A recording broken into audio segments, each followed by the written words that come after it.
right, welcome everybody. Oh, I'm going to see if I can take this out. Thank you so much for joining us tonight. My name is Deanna Thomas. I'm the director of the Institute for Economic Inquiry here at Creighton University. If you are here because you think this event is amazing and you want to hear Yeonmi Park talk tonight, then you might also like some of our other events. And so if you'd like to sign up for our newsletter, I promise we won't send you too many emails, just the important events like this one. But we'd love to have your email address. You can scan right here and sign up. We also will have a QR code up later for extra credit because many of you are students, and so you're here for extra credit for certain different classes all over the place, I'm sure. That will be up towards the end. If you are one of Dr. Bastian's students, Professor Bastian's students, then your sign up is up at the top over there. He wants you to actually sign with a pen because people cheat, he says. So in any case, welcome. Thank you so much for joining us tonight. I'm excited that you're all here. As you probably know, we have Yeonmi Park with us tonight. Yeonmi escaped from North Korea, a punishing society which is devoted to worship of their ruler, Kim Jong-il, or at the time at least, when she left. When Yeonmi was 13 when she left, she retells her story of her escape in her book, In Order to Live, which you might have read. Today, Yeonmi is a human rights activist and a TED speaker, and she's an American citizen. She recently published a new book, and the title of that book is While Time Remains, A North Korean Girl's Search for Freedom in America. And she's here today to tell us about her experience living and escaping from North Korea and about what she has learned about the value of a free society since then. So please buy her new book, and please help me welcome Yeonmi Park.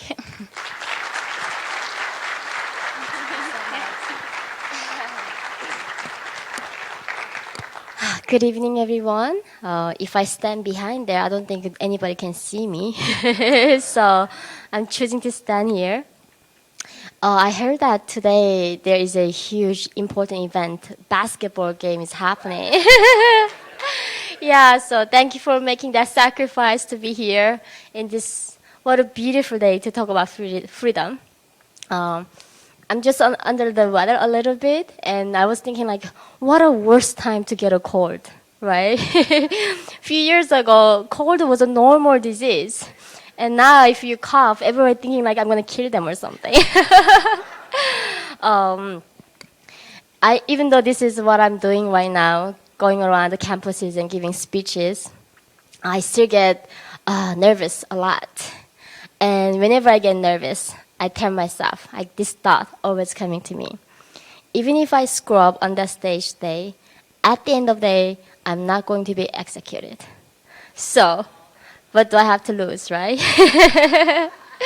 So, here we go. I was born in North Korea, and my daily life was really filled with hating American bastard. That was a one word, by the way, American bastard. If I said American in North Korea, that would be so nice that the regime would have killed me. I went to school like you guys, and in my school we learned something else. Like even in my math class, the problems were like, there are 4 American bastards, you killed 2 of them, how many American bastards left to kill? You say 2 American bastards. And I became one of your bastards last year. Thank you. Thank you. Even though you might be regretting, why am I here on this beautiful Friday night listening to this lady with a cold and cough there? But over the last 80 years, guys, from North Korea, there are only 209 of us made it to America. And there are 25 million of North Koreans are still trapped in the country. If you look at the satellite picture of North Korea at nighttime, it is literally the darkest place in the world. I have a lot of friends in New York City who are passionate about climate change. I tell them, why don't you go to North Korea? Because we have Earth Day every day. We don't have any kinds of pollution right there. And so growing up in North Korea, I had no idea that I was living in an oppressed country. In our daily life, we actually didn't even have the word oppression, freedom, even love. And this is linking to me why I'm actually standing here today. How many of you are noticing there's a war between what words are okay to say or not, even in America currently? Right? Some words are offensive. Some words are hurting somebody's feelings. And because of that same ideology in North Korea, they have started removing words for North Korean people. For instance, Kim Jong-un banned Mother's Day a few years ago. He thought if people love their mothers, we are not going to love him as much. So Mother's Day was banned. They banned the word love, so we cannot love anybody else other than the dictator. They banned the love compassion, so we don't even know what compassion is. So living in the country, having no idea that my country was the most oppressed, most isolated country in the world. And despite that, I still had very loving parents. I had one older sister, and I had my mother and my father. When I was about 9 years old, my father was arrested by North Korean authority. His crime, actually, is today I know you guys are studying about economic freedom as well as political freedom. In North Korea, trading is banned. It's a socialist country where government is supposed to take care of everything about your daily life. Free healthcare, free education, free housing, free public ration. So if people selling stuff on the private black market, that's illegal. But after Soviet Union collapsed in the 90s, the regime decided to stop feeding people. Then what do? That's how millions of North Koreans start dying from starvation. So growing up in North Korea, seeing dead bodies on the streets was like just looking at a tree for a person. It was like that normal. And my father decided that no matter what, he was going to feed his children. So he went to the black market. And when you say black market, it sounds like selling drugs and weapons, right? But black market meant in North Korea selling rice, dried fish, clock. And later, he sold coppers. And that was illegal. So he was arrested without any trial. He was sentenced to more than 10 years in the labor camp. And in North Korea, the threshold being sent to political prison camp and executed is laughably low. So there are two types of crimes. One is economic crime, and one is political crime. And political crime is where the 3 generations of your family get executed along with you. The very first thing my mother told me as a young girl was, don't even whisper, because the birds and mice could hear me. She said the most dangerous thing that I had in my body was my tongue. If I had said one thing wrong, it was not going to only kill me, it was going to kill up to 3 to 8 generations of my family. So luckily, my father was committed to economic crime, so I was not sent to prison camp. But the examples of political crime is like this. In North Korea, every household have to have the portraits of dictators. At 1 a.m., out of nowhere, the officers kick your door and come in your door. And then they bring this whitest cloth and then come and swipe those portraits.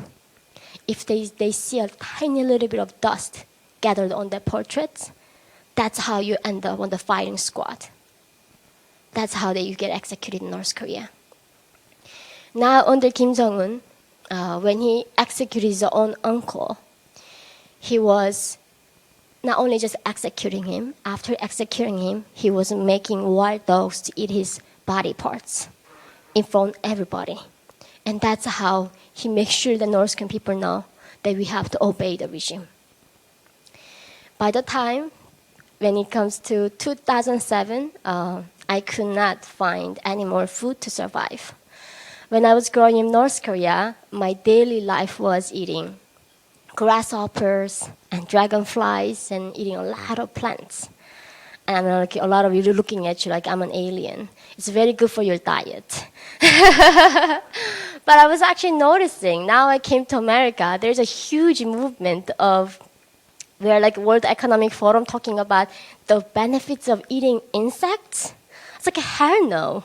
It was a horrible. I mean, it's supposed us to innovating and making things better. We should not go back to that, right? Eating insects. Steaks are delicious, right?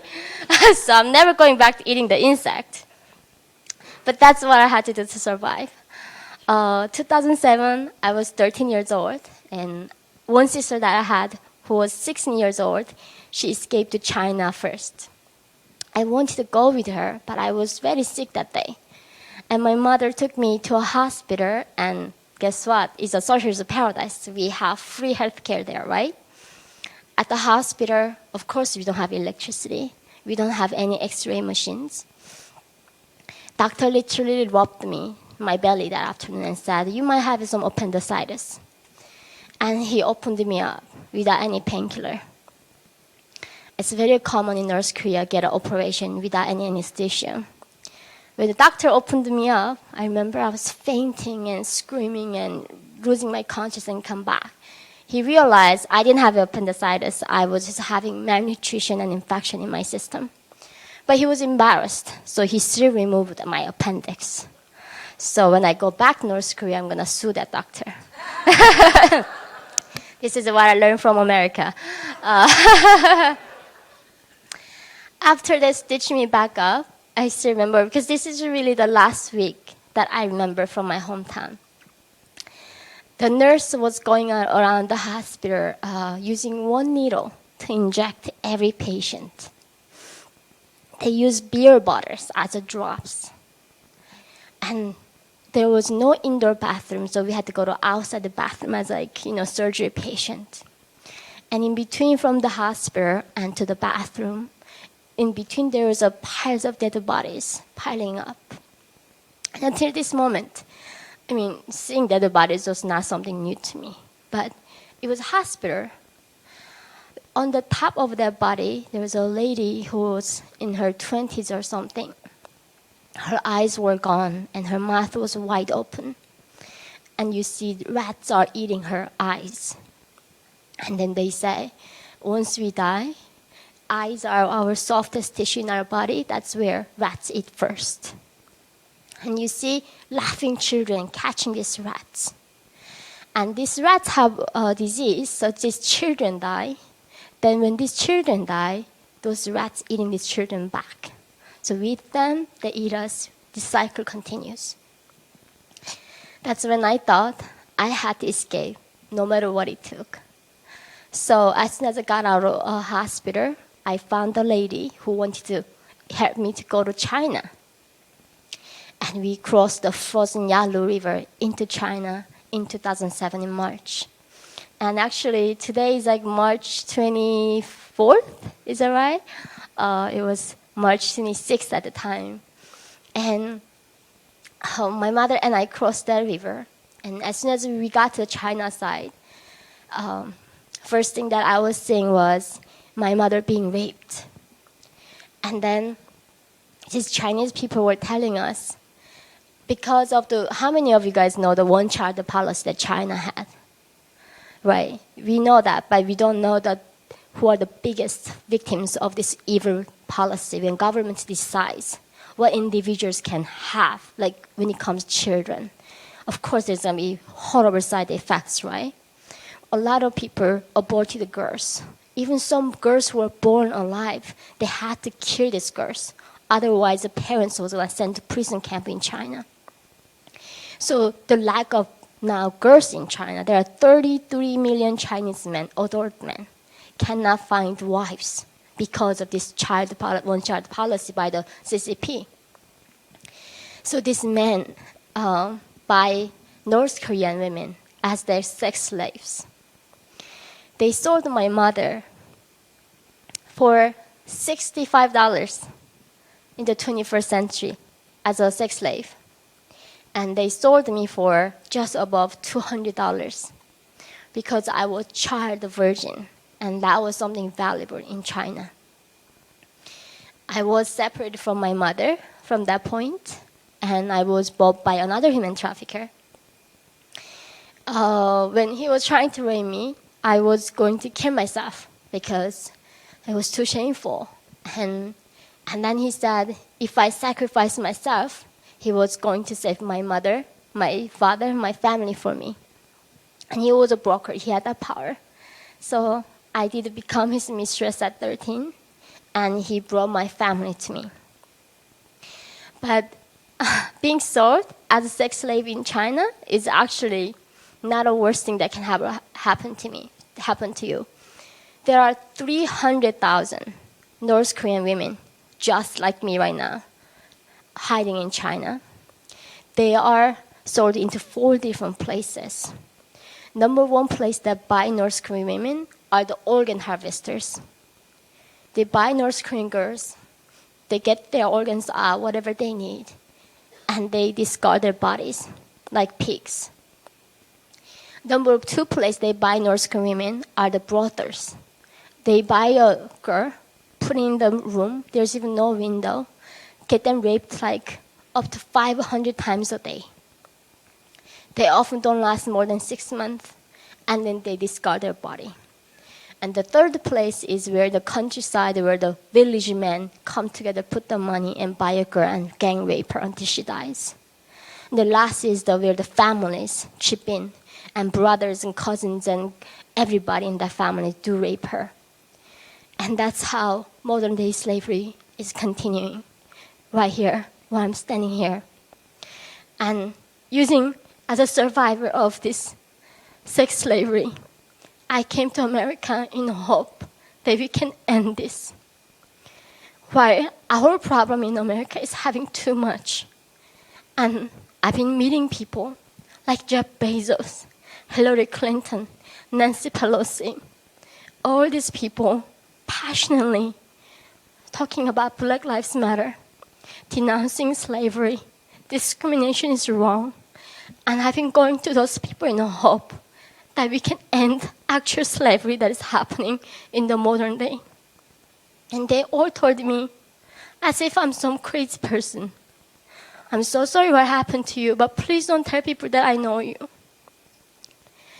I learned that nobody in American mainstream media and corporate world had any interest in actually solving any injustice. They were just saying these slogans because they made them popular, and there were no consequences for it. After 2 years of living through this hell, I was luckily one day met Christian missionaries coming from South Korea. And these missionaries said to me that if you go to South Korea, you are going to be free. And at 15, that's for the first time I heard the word free. So I asked them, what do you mean I'm going to be free?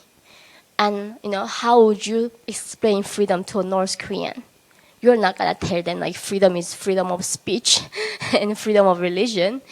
They said in a very simple term for me, sweetie, if you go to South Korea, you can wear jeans and you can watch K-dramas. And nobody going to execute you for that. Because in North Korea, jeans were made in America. Therefore, it was a symbol of capitalism. You would send to prison camp for wearing jeans. And people in North Korea get literally executed for watching foreign films. So I thought, wow, there a country like that exists where people can choose their pants, watch movies, whatever they want. So I risked my life for that one more time. And this time was actually walking across frozen Gobi Desert into Mongolia from China. Chance of surviving was 1%. But I still took that chance because I want to live life with dignity.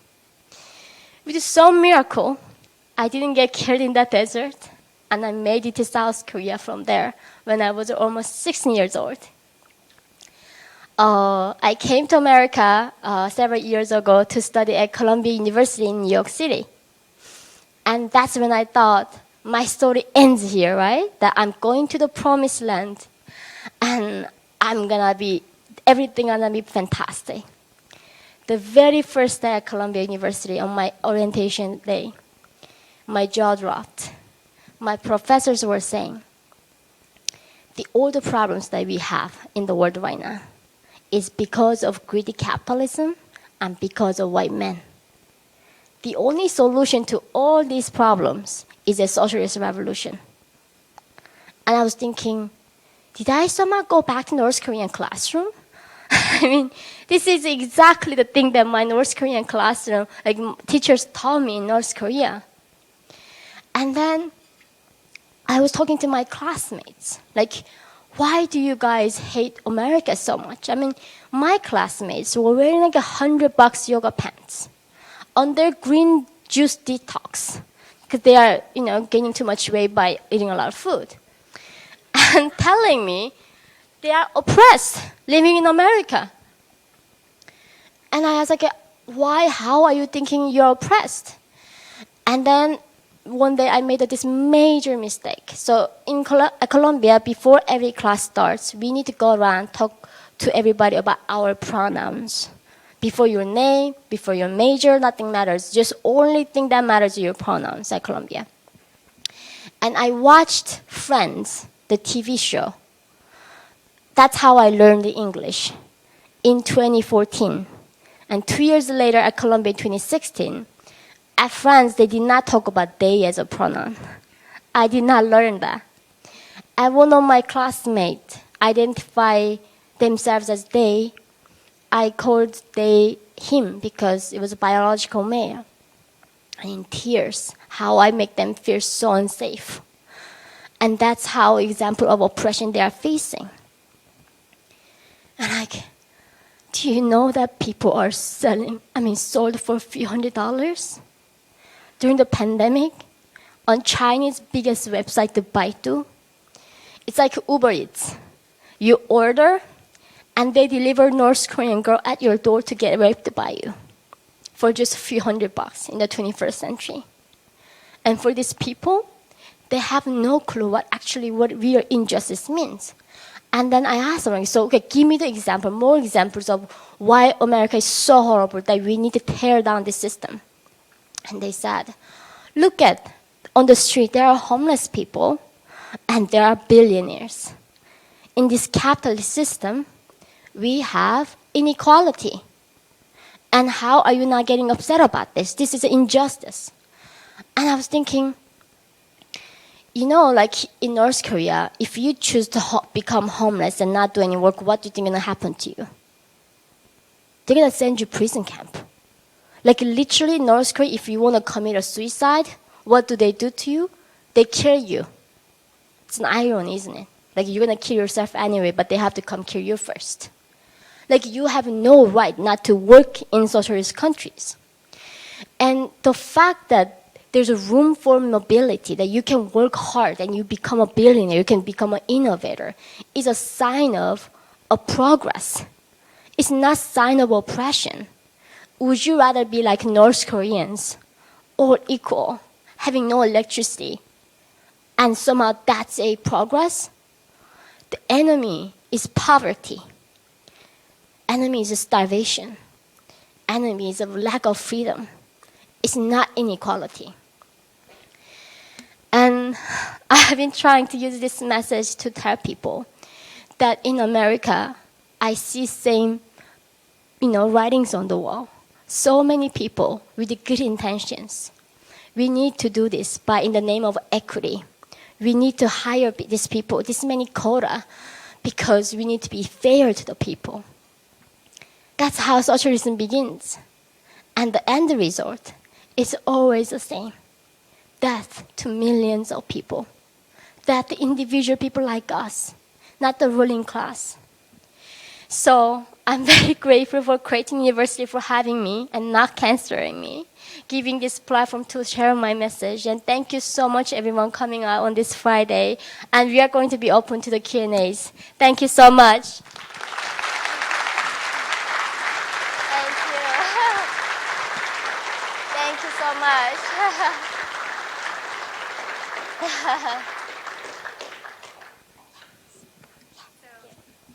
We have some microphones up here if you want to come down to ask a question, or we'll also walk around with the microphone.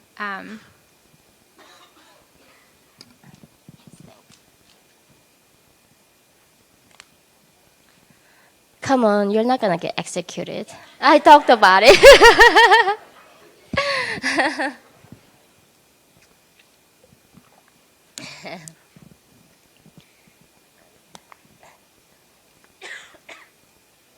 thought we were doing the walk-up ones. Thank you. Okay, do you think your podcast with Joe Rogan was like the biggest one that changed his opinions on things? I mean, his opinion or Yeah, because he was more like moderate, but you went on there like twice, and he seemed to have a different change of opinions. oh really? Yeah. Wow. I'd be honored. What do you think he had changed on? I don't know. I mean, he's had like Ben Shapiro on there, but it's not like it changed much of his opinions. And he's had other conservatives, but I think hearing your story, he's talked about it before Yeah. or like afterwards, so it must have had an effect on him. Yeah, I hope so. Yeah. It's Hi, thank you for coming and speaking today. It's really exciting. Jordan Peterson wrote the foreword to your new book, and I was just wondering, what's like the biggest lesson you guys learned from, when you guys were talking on his podcast? What's the biggest thing you guys learned, or you learned from him, or yeah? Yeah, oh, thank you for that. I think the biggest lesson that I have learned from him is, I mean, life is tough. And your aim in life should not be a happiness, it should be a meaning. If you set a bar in your life as a goal to be happy, if that goes away, your life is pretty crappy. So your goal should be pursuing the higher meaning in life. And I knew that if you have meaning in life, you can overcome pretty much everything.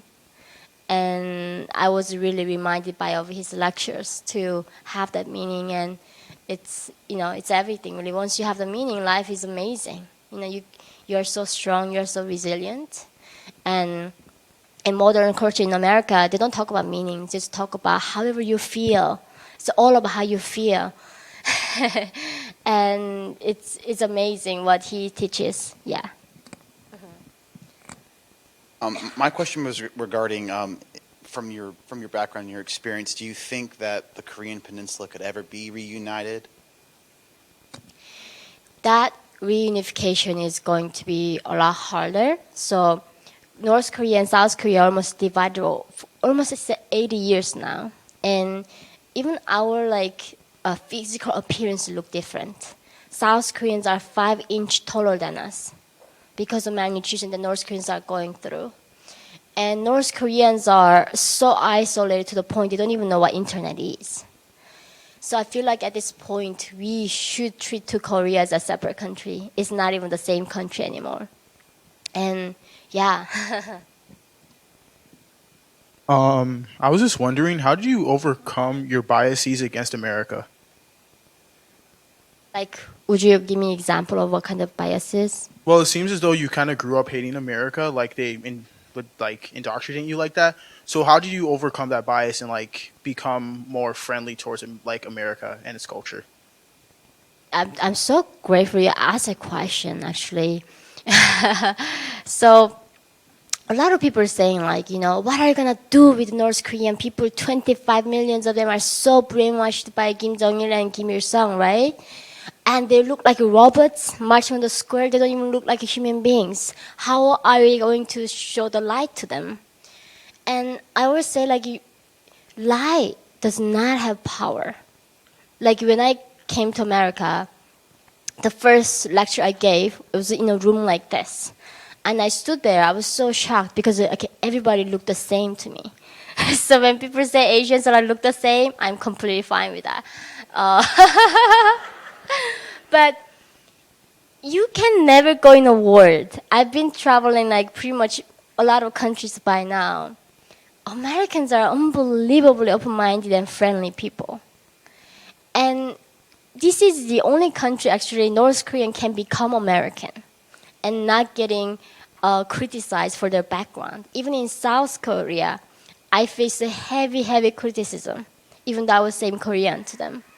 So I think it's if you have some common sense and have working brain, if you come to America and see these people, there's no way you are going to believe that junks.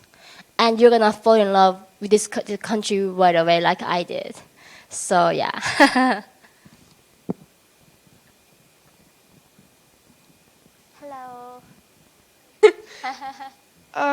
So you said your dad was arrested for trading for food. How were they feeding people at that point? Were they still doing the ration system, or had that completely broken down? Yeah, so up until 90s, North Korean system ran by complete government control. They decided how much you can get fed, who gets fed, and who doesn't get fed. After 90s, that's when the Soviet Union collapsed, and they were stopped subsidizing North Korean regime. And you know, there's a word like socialism only works until you run out of somebody's money. It was the exact class case of that. The Soviet Union ran out their money, so they were stopped helping North Korea regime. So in the 90s, the North Korean regime made the decision. They came up with this evil idea where it's easy to do socialism when there are less people. So they decide that how easy is it to control people when we have less Koreans to feed and control them. So they decide that as long as we keep 10% royal class in the Pyongyang capital alive, we are not going to do anything until the 90% of population dies out from starvation. So that was man-made famine. That was man-made. It was not a natural disaster at all. And same thing now I hear in America. There are so many anti-human sentiments. Like at Columbia University, my professor saying, our Mother Earth is hurting. The humans are poison. I'm like, no, humans are blessing. Like, there's so much anti-human dignity sentiment that comes from the left. And eventually it drives that. Like, we are become just a tool for this guys. And so now that the regime decided that only they're going to take care of 10% population and 90%, even cannibalism came back to North Koreans for several years during the pandemic because people could not find any food. So there's nothing we can do to save these people right now. Hi, thank you for sharing your experience. You mentioned you talked to Jeff Bezos, Hillary Clinton, and all these people, and they talked about like how they cared about freedom and human rights. And yet when you went to them, they didn't care about it, and they only talked about it because of their profits and lack of accountability. And don't you think that is also like driven by capitalism of some sort, that they want to talk about this without action? And if yes, like how do we solve that, and how do we actually incentivize people to care about things that matter? I think absolutely that's a very good question, right? These people, like even MBAs, they are denouncing slavery in America all day long, but they are not going to stand up against CCP. And like, what was the John Cena, the pro wrestler? I mean, bow tying to CCP and saying sorry to his behavior.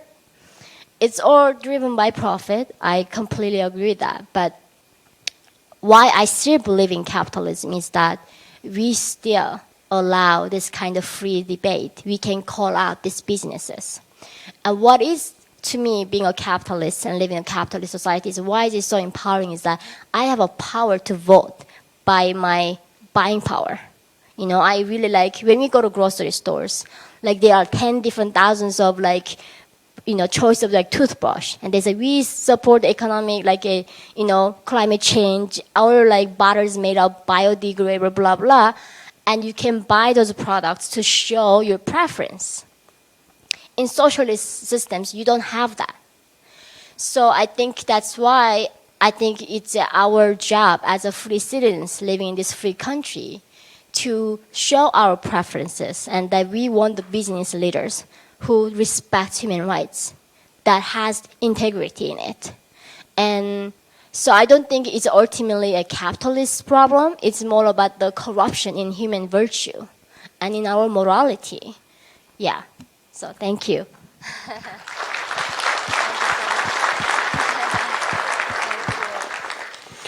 First of all, I'd like to just thank you for coming to this beautiful city of ours. I'm going to take a different approach than everyone else. And you mentioned that you learned English from watching Friends. Did you believe that the culture you consumed as that helped you learn the English language, it shaped your views in the way that culture shapes language? I do think culture shapes the language, right?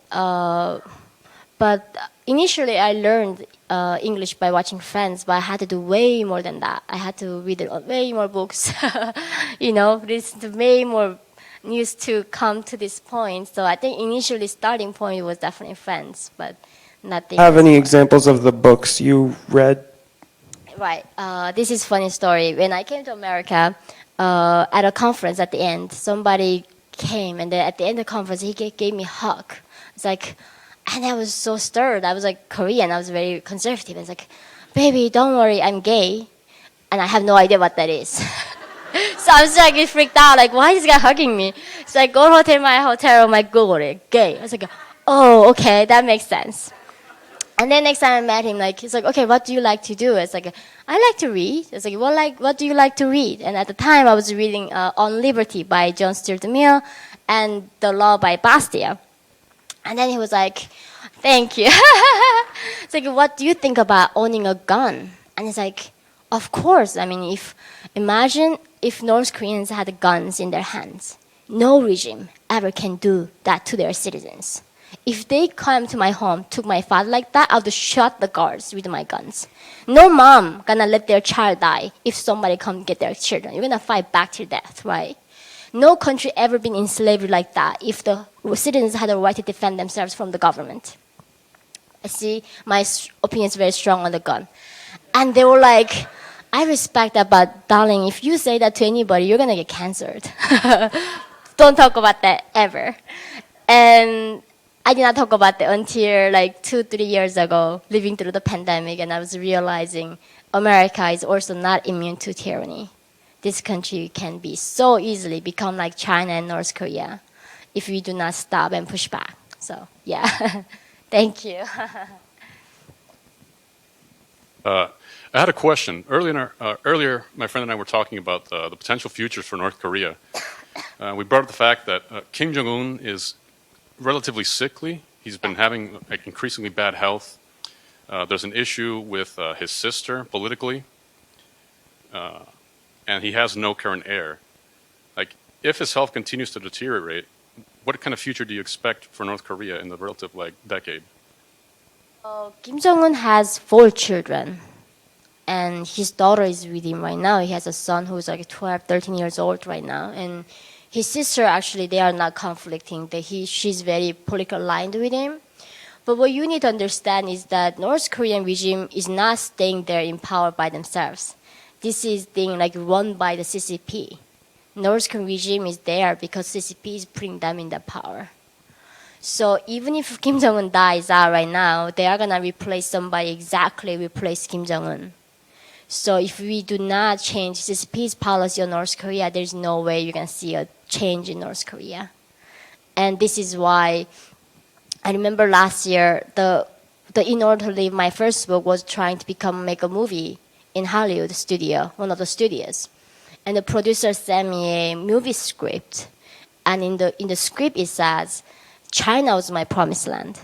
When I got to China, they gave me refugee and they protect me. And as I called the producer, like, what are you talking about? This is not what happened. And he said, this is the only way we can make a movie about North Korea in the current Hollywood. Because all the studios are depending on their funding from CCP. So they cannot talk about truth, right? And the mainstream media, academics, and politicians are covering that. Who is actually responsible for this human rights crisis happening in North Korea? It was not even Kim's. It was literally Chinese Communist Party. Until this day, they've been covering up, and that's what I'm trying to expose. Because accountability is in Chinese hand, and this is actually what Trump exposed. When North Korean problem came up, he said, all the kids was in Xi Jinping's hand. It was not Kim Jong-un's hand. And I think we need to get the leaders to understand who is actually responsible for it. And that is the only way we can change North Korea. Thank you. Thank you again for coming and sharing your story. Having been victimized by coercive sex trafficking, I'm curious if you have a unique perspective or opinion about environments that have legal or quasi-legal prostitution like Amsterdam or Las Vegas.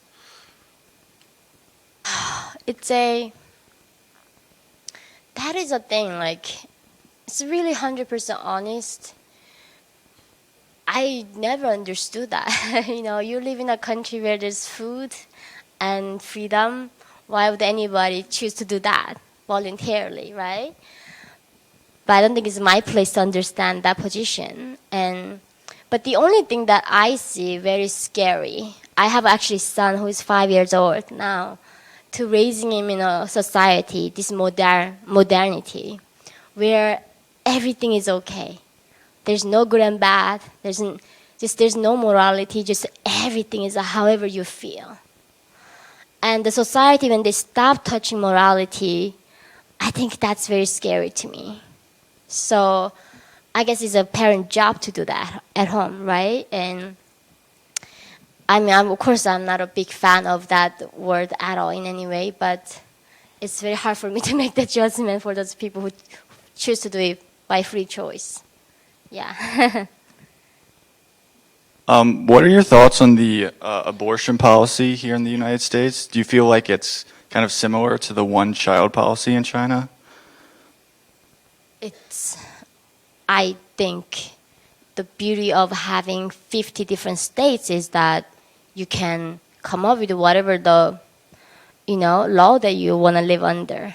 And if you don't like it, move to different state. You have freedom of movement in America. Thank you. But asking a federal government to bring a one universal policy to imposing onto every state, that's tyranny to me. Like, I do believe that people have a right to be pro-choice or not, but I think it should be up for the state to decide that and for the people voting members to decide that. And one-child policy was very tyrannical because it was not depending on the providence in China. It was by the one Communist Party decided that only one family can have one child. And we should not follow. We should not copy China. And it's horrendous that we copied Chinese lockdown model for the pandemic. That was not a good thing to do. And I just hope we learn from that. Why would we let the federal government to have that much power and decide what we can do with our body or not? Yeah. Well, once again, I want to thank you for coming here. It's an honor to hear your story and your experiences. So you mentioned how you and your family came from a background where at some level you did push back against the system. Your father was involved in the black market and actually getting food through that route. Are there more examples of the population pushing back against this regime? For example, people involved in the black market are already pushing back at some level. Is there other examples that you saw when you lived there of people actually seeing the evil of this and, I guess, pushing back? So that's the tragic thing that I feel these days, that I never had the even honest conversation with my own father. I never understood what he thought about the government. Like, living in North Korea is like living in the movie Truman Show. Like, nobody tells how as it is. Like, there's no way you can take a public survey in North Korea. How much do you support the government or not? And I'm sure there are going to be a lot of examples of people who are opposing the government who died that we don't know about. But when my father was even conducting the black market, I did not view that as an act of resistance. I still believe firmly that my dear leader was God, who had the power to even read my thoughts. And I was even afraid to think, even after escaping from North Korea. So it's very sad when you live in that kind of society. Everything is a lie, and you can never. It's very hard. Truth is very hard to find. Yeah. Thank you. Hi, thank you so much for sharing your story. I actually had a question about part of it. I was curious if you could elaborate a little bit more on the missionaries who helped you in China. I'm curious if this was like happenstance that you ran into them, or if those missionaries were there trying to help people out of the, the sex slavery that was going on.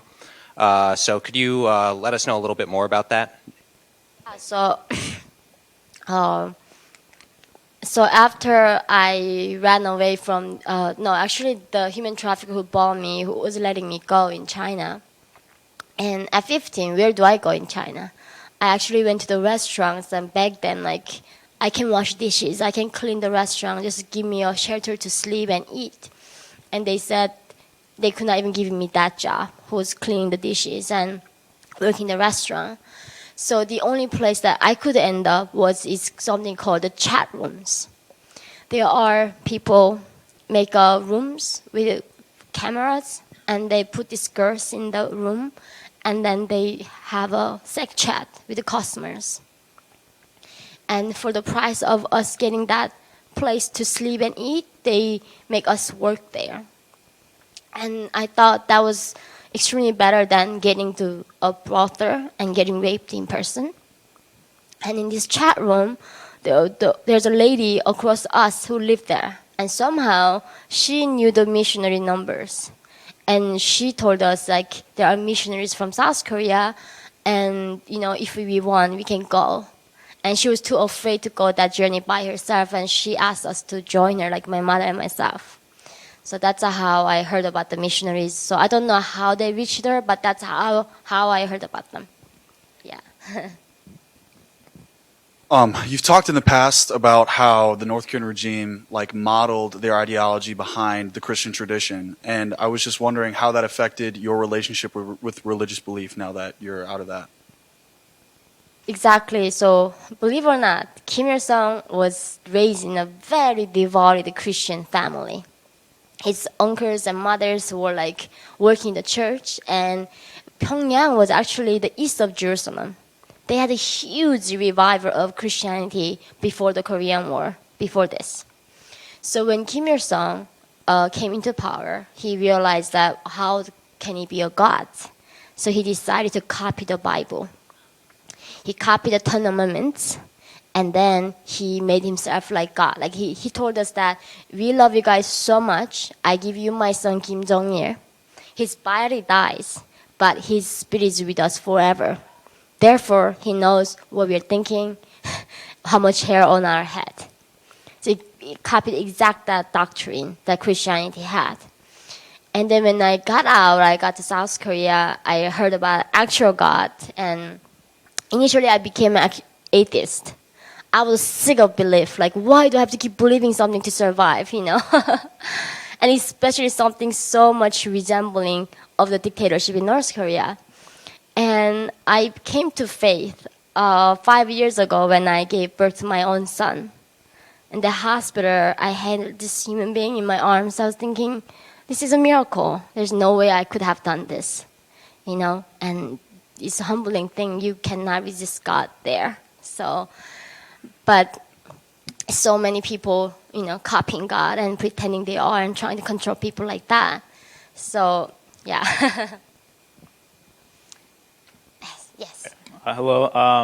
I just wanted to ask a question related to, U.S. immigration policy. So you yourself are an immigrant and have endured, terrible conditions on your way to, coming to this country. And I was able to go on a university-sponsored trip to the U.S.-Mexico border to see the conditions there and how the U.S. government, through policies like Title 42, is curtailing the amount of asylum seekers able to come to the United States, curtailing the amount of work visas available for people. I wondered how that would square with, your advocacy for freedom of movement if the U.S. should adopt a more humane, broad immigration policy. Yeah, thank you for it's. So, U.S. has been banning immigration from North Korea for many times already. Per year, they don't want to even accept one North Korean defector to America. Talk about diversity, right? Who can be more diverse than North Korean defector? Like, there are barely any of them coming out. Because they are so loose on illegal immigration, they cannot actually accept the legal immigrants who are capable of like eligible to come here. And North Koreans don't have a luxury of being born in that southern border. They are across the Pacific Ocean.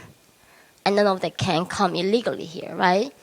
And I'm an American. I have a child who is American. I have a duty to protect this country. To me, is that this even slogan that my professors at Columbia were saying, somehow diversity is strength. It's a slogan that nobody can ever question why. Not diversity of thoughts, that's like, strength, but diversity of skin color. That's what strength is in Korean America. I think I can say that out loud, it's not. When I became American citizen last year, I came here legally. I mean, actually, that's for the first time I came to a country legally. This is America. But in my citizenship interview, my interviewer asked me, have you ever persecuted anybody for their political opinion? If I said yes, I could not become American. People don't know what it means to be an American in Korean America. In that exact same time, I got canceled by FBI. The head of diversity of FBI called me. She said, we have to cancel you because of your political opinions. Isn't it so funny?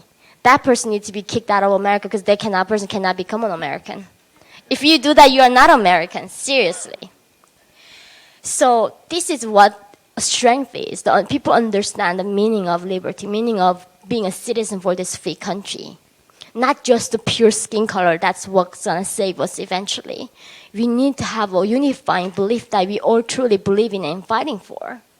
So I really hope that American system become more just and do bring people who understands the value of freedom and understand the value of this country and this constitution.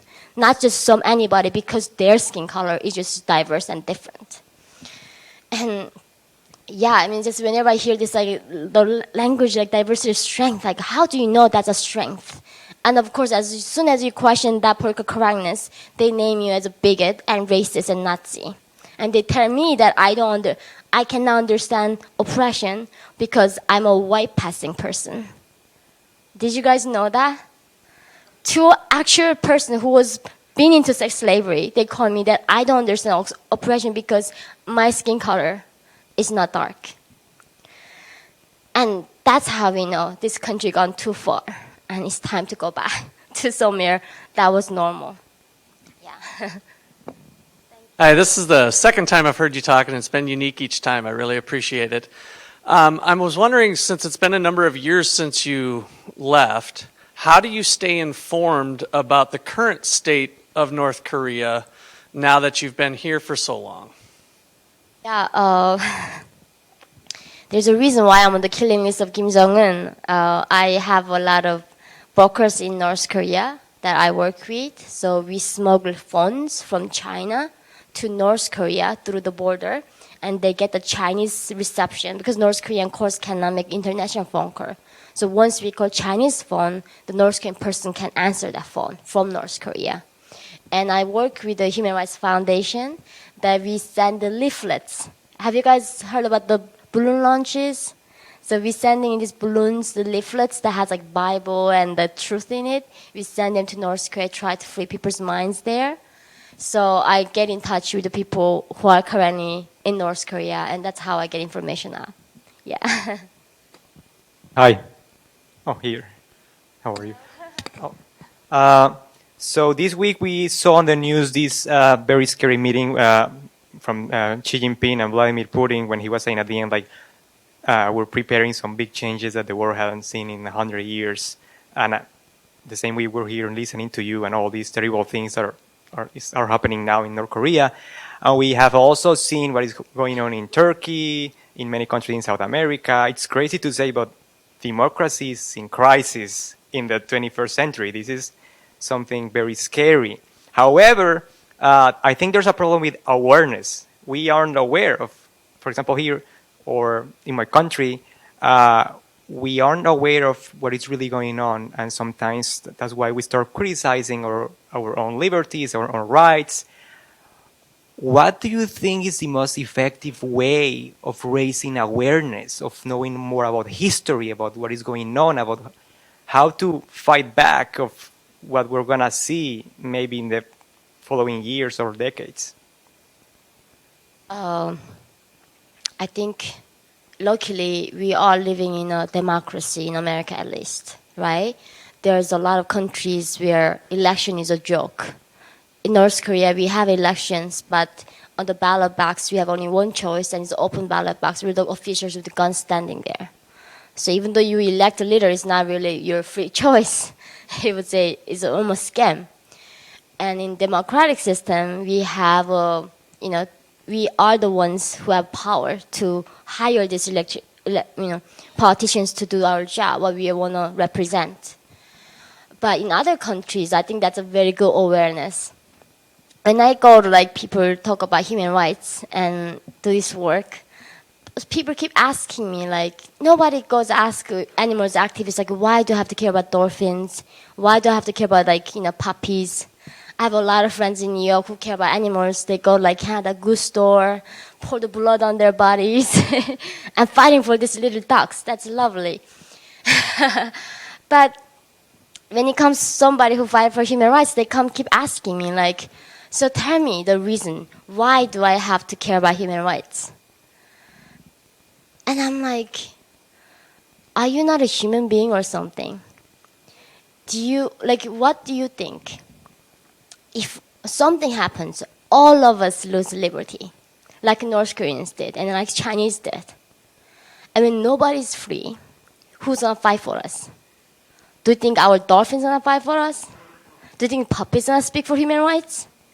We are the only ones who can fight for human rights. And that's why we have to do it as free people. And right now, being a free person, you're being in the minority. There are more than 4 billion people who do not have freedom, who do not have freedom of choices and movement, the rights that we have here. So I hope if we speak for those people who doesn't have voice right now, maybe when we are not free, those people are going to do the same thing for us. That's the only hope, right? That we have to have that faith in humanity with each other. So that's why I'm asking you to use your voice to speak to your representatives, your friends, to anybody.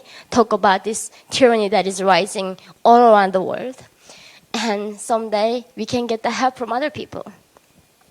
Yeah. Thank you. Thank you so much. Yes.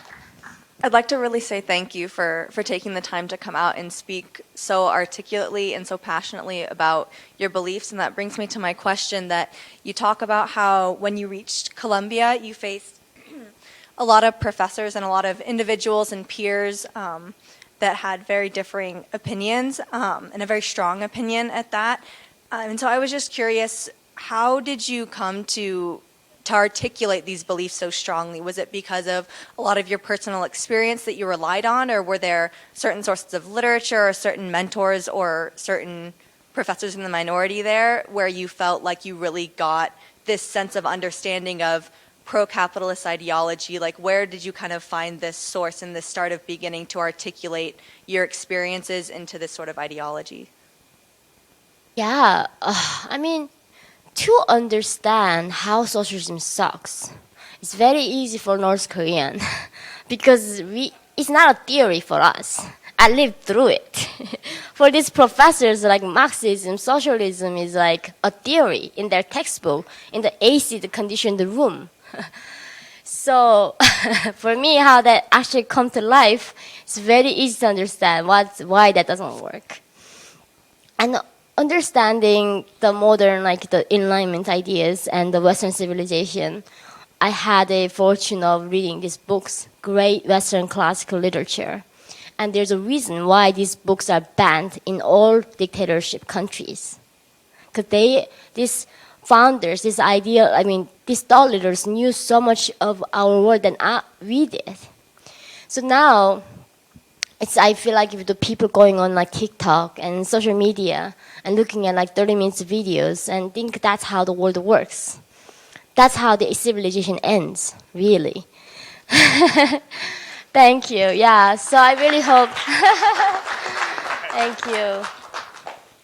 Yeah, so I hope all of you can go back to those Western like classical literature and go back to those truth. You know, they invented this amazing civilization that we are enjoying right now. Yeah. Hi, thank you for speaking again. Really appreciate all the responses. You mentioned that we should give the opportunity of being an American to people who recognize the value of being American, right? And I'm an international student. I've been through the visa process. I know how hard it is to keep it and obtain the status and all of that and maintain it. But you also said that you didn't know what freedom meant when somebody said you could be free in South Korea. So how can people who don't know what is to be an American and are in situations of crisis be aware of like what advantages they can get there? And what should people in crisis or in situations that they've never had the privilege to immigrate legally to a country do then? Yeah, I think that's why I think America should be putting way more resources of if you are going to accept these people, because spending the American government has these social programs, not even like the military. They talk about military spending all day like it's nothing compared to what they're spending on these social programs. And when they're accepting these people, they have an obligation, I think, to teach them and assimilate to the society so they can be completely independent and becoming a person who can be beneficial to the society. And I don't think the solution just is to open doors and accept as many people as they could. I don't think that's doing a favor to the local population or even favor to the people who are there accepting. You gotta accept only the people you can take care of.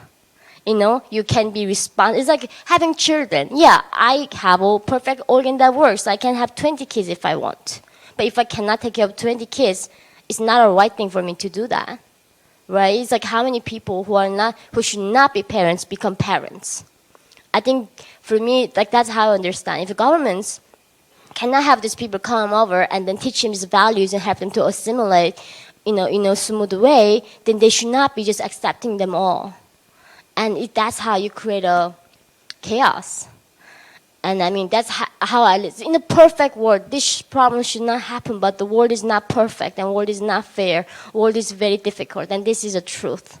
And this is how we should all expect society to work from realistic view, not in a more like fantastic world, where everything should be okay. Hi. So my question is actually more about your son and your choice in education. One of the great things we can do in America is choose between private and public education, and your son is 5 years old, which means he is either in kindergarten or about to go into kindergarten. So I was wondering if you chose public or private education for your son, and why? So we decided to send him to a Catholic private school, and they are pretty price-wise. Yeah, thank you. Price-wise, pretty reasonable. You don't have to be very wealthy to send them, and also not as insane as public school. But he goes to daycare, and since he was like 4, I was like my heart is on the floor every single time he says this. One day, my son was like playing with toys. I asked him to clean up after him playing with toys, and he says, "Mommy, that hurts my feelings." Oh my God, oh sweetheart, who taught you that? Of course, maybe his teachers taught him that. Like, nobody in my family ever talks about that. It hurts my feelings. And this is when I woke up to this fact. This is brainwashing began pretty early. When did it begin? And if we do not fix education system in America, we really have no hope. I think this is the first thing that we need to go fix as a country. Children are very impressionable. They believe whatever we tell them. And teachers have so much responsibility to shaping their minds. And my child already talks about his feelings instead of his responsibility of cleaning up after his own toys, right? So I really hope that this feeling thing ends when he goes to Catholic school. And he talks about discipline and, gratitude instead. Thank you. Hi, Miss Park. First of all, I just want to say thank you so much for coming to Creighton and telling your such incredible story. Just thank you for that. Currently, there's an ongoing debate in the U.S. on nationalized health care, and I was curious. I wanted to hear your perspective on that. I just don't think anything that nationalizing is gonna work. I think private sectors have much better, flexibility and have a response rate. Like it just doesn't work that way. Even look at the public education system. We just talked about it. Whatever the public touches, it goes downhill. So I just really hope they don't do that. And yeah. Thank you so much. Thank you. I first want to say that I was really glad to hear that you read The Law by Frederick Bastiat. I think every American should read that book, and I think every Catholic should read that book because it's rooted in Catholic social teaching. My question is, so you talked about how they taught you how to think in regards of who the Americans are. How did they teach you in regards of how to think about South Korea and the South Koreans? In North Korea? When I was in North Korea, about how they taught about South Koreans. Yeah, they said that South Koreans were colonized by Americans. They were getting raped by Americans, and we had to free our brothers and sisters. So North Korea used the ideology already started invading South Korea to unifying them, right? And they still told us that our dream should be, freeing South Koreans from American invasion. And of course, I got to South Korea, I learned, of course, South Korea is a free country. There was no Americans who were invading them. But of course, it was all lie.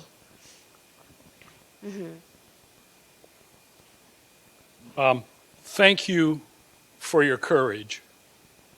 Thank you for your integrity and your intelligence. I appreciate very much your anti-ethical relativism and your assertion that life requires a higher meaning. You said that when you first heard the word freedom, you thought of being able to wear jeans and watching anything you wanted on television. Now that you've been in the U.S. a while, now that you've had a chance to read, know the importance of education, do you have anything more you'd like to say about what liberty or freedom means? I learned that freedom is, now I define freedom as a responsibility, and freedom without virtue is anarchy. So it's not just enough to be free. A free society needs to have a virtue. Otherwise, everybody gonna be shooting up themselves in heroin in San Francisco, New York City. You see that, and these people have freedom to do that.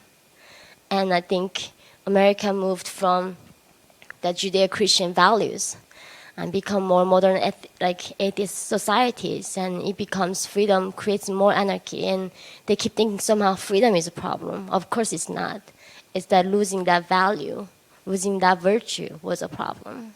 So we need to go back to that time, when the founders meant what it meant to be free. Means being responsible for your choices and for your community. Yeah, thank you.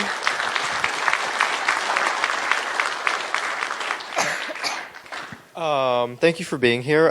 My question is, based on your experience, what would be an effective way to mitigate human trafficking worldwide? Yeah, as an individual, there's a lot of nonprofits you can get involved that combating human trafficking all around the country, including the U.S. And a lot of children even get, tricked on TikTok videos and they get recruited. So I think it's an easier way to joining it is going through these nonprofits that exist in our local community.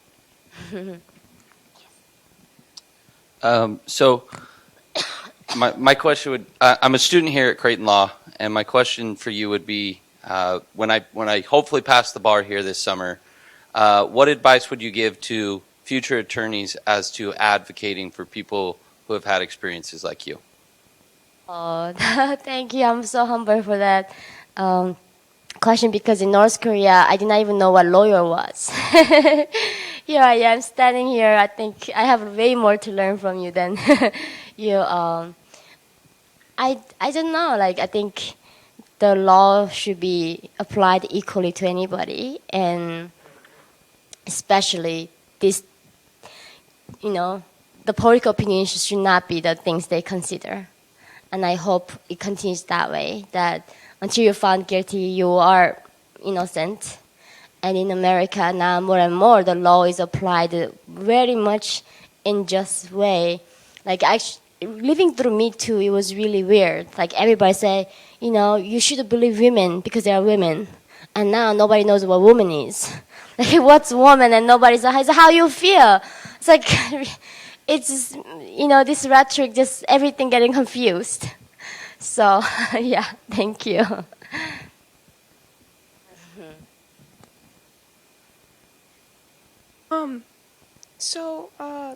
They talk a lot about North Korea having nuclear weapons and obviously missile capability to reach past Japan and South Korea. What do you see as the odds those actually get used? Like, you said they hate us, and presumably that's part of his propaganda. I mean, I guess is the ultimate end to destroy Japan or us, or I guess we're too big, but Yeah. So the capabilities that North Korea has, they definitely can reach mainland America. They can reach New York, DC, LA, San Francisco, and Chicago. And North Korea's ultimate goal is destroying America. And that's why China is not stopping North Korea. They are letting them build and keep their capability more and more. So it's amazing. Under Trump, North Korea was not there to conduct any long-range missiles that could reach America. Now, under Biden, they conduct it every few days. And when Biden calls North Korea, they don't even call them back. That's how weak America became right now. And there are actual real threats that is posing to America. And when it comes to foreign policy, I think it seems like the only threat America's current government is seeing is Putin, right? So I think it's North Korea's problem. Not only they are the just human rights violators, but their ultimate goal is destroying America. And because China supports it, yeah. Hi, thank you again for all your responses. I have another question. So you mentioned how diversity in thought is often more important than diversity in color or any other regards, the ideas that is making America as powerful it is. Yet you mentioned that we should go back to the Judeo-Christian ideals of freedom. And after all these years of immigration and different cultures that have come to U.S., freedom has different meaning in different religions. And another great deal about America is its freedom of choice of religion. So what do you think about going back to a Judeo-Christian sort of Christian ideal of freedom, or should we also try and incorporate other religions and cultures and how they view freedom, for example, like Buddhism or Hinduism or Jainism, all these different cultures have also had the idea of freedom of choice for so many years.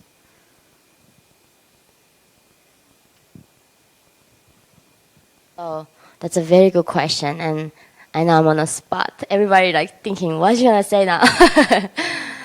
Well, I literally gonna say to anybody this multiculturalism, every culture is equal, that's BS. I lived through a lot of different cultures.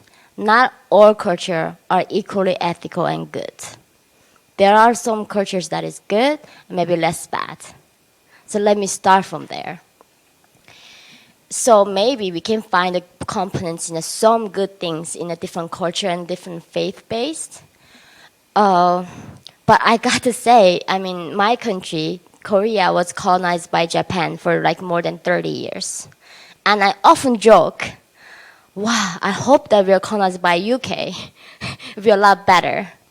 Because they were horrible, but it was not as horrible than Japanese colonialism.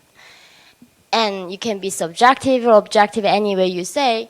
The reason why I believe in that Judeo-Christian value in America is that what country, what system has ever given this much liberty to individuals?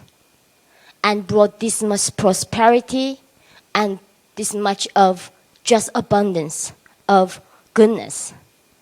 And if America was truly bad place, if the Judeo-Christian like that value was truly systemically racist and horrible, why there are millions of people dying to come to America and nobody's escaping from America right now? Right? Like voting by your feet, that's a very important thing. There's so many people during the Trump era, all my friends in New York City, if Trump wins, I'm gonna immigrate to Canada. All the celebrities said they're gonna immigrate to Canada, none of them have left. Seriously, none of them have left. So I'm not saying that America, everything they have done is perfect. There's a lot of heartbreaking history that America has that I see, but compared to that historical content at the time, it was still morally superior than a lot of cultures that I see. So I think we can go easily back, and also bringing every faith in and then still set up a new country, that's just a lot of work. We know by now what worked.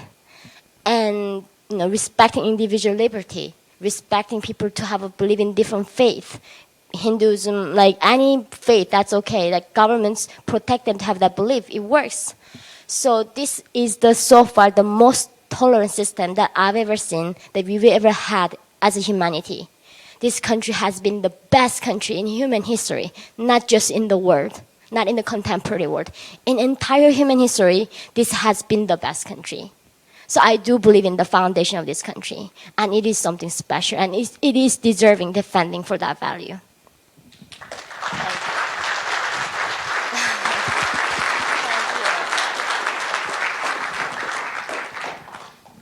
Thank you for your words and for the basic truths that you share that so many of us sometimes are afraid to share in these kind of environments. But moving on from politics, I just want to, you kind of gone through kind of a very harrowing story and a very really heartbreaking story and kind of sometimes difficult to listen to. But as far as when you came to South Korea and then maybe when you came to the United States, how were you able to form friendships? You have a son, form romantic for how do those things work? Coming from such a traumatizing experience, not knowing what love is, and these words being banned, how were you able to, make friends, build these connections when you have, such a pretty dark past? Yeah, I love men. Despite all the men that I met as a child was trying to rape me, but of course I knew that, my father was my hero, who was a man, who was a wonderful man who gave his life to protect his own family. So it's amazing when people losing that context and becoming so biased and so stereotyping of things are very horrible. And so for me, it was not that hard to overcome that hate towards men, because my father was such a wonderful man till this day in my heart. And my son too, I think having him also made me more empathetic to the hardships that actually men facing too. Because everybody talk about how hard it is to be a woman, especially current modern America, right? It's all the women empowerment and girls, like all of that, and it's hard to find people talk about men's rights and what their struggles in the modern world. And as much as women have a struggle in the modern world, men have that too. And I was open to listen to the both sides. And I feel like we can equally say that life is hard for both genders, men and women. And we deserve love and respect from each other, and we should not hate for them, for their skin color, for their gender, because you cannot choose your skin color, you cannot choose your gender. And now, so many people hating men because they're men and in the name of toxic masculinity, and that's why I'm fighting back. Yeah.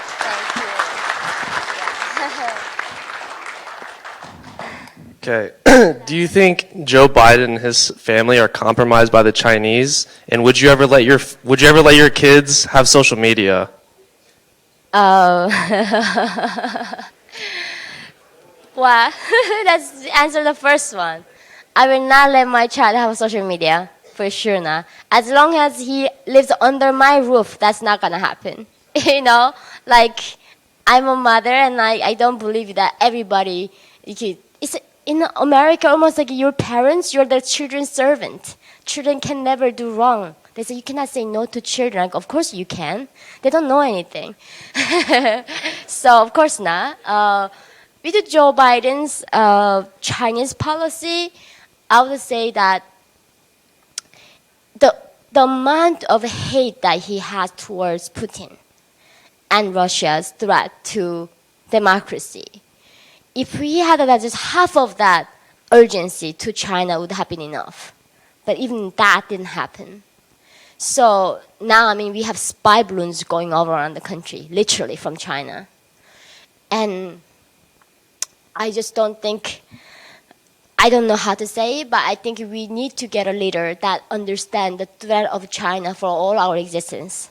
And that is the only way we can remain as who we are in America and remain the way of our life and our existence. So I hope that was the last question. Thank you so much, everyone, for coming today. You're awesome. Thank you so much. Thank you. Thank you. You guys are so wonderful. Thank you very much. Back to the other side. Yeah. Thank you so much. Thank you very much. Thank you so much.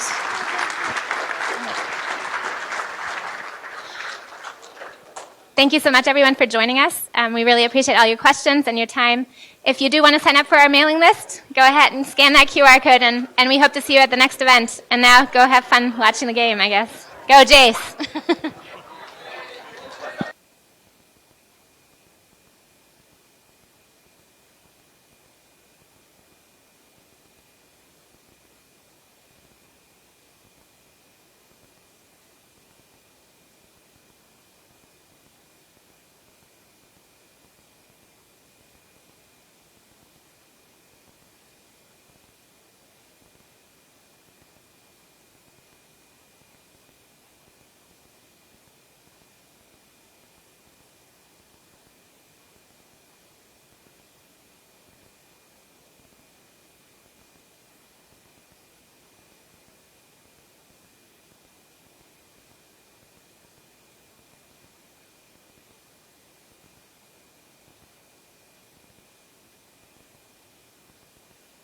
Okay, one quick announcement for the people that are here for the Humanomics Symposium. The shuttles are going to start, or the shuttle's going to start leaving from where you were dropped off. So if you are ready to head back to the hotel, you are free to catch the shuttle. If you'd like to go watch the basketball games, you have to head the other direction.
get you that everybody will understand you, no me. Hello, IEI faculty, if you guys can please make your way down to the stage for some pictures.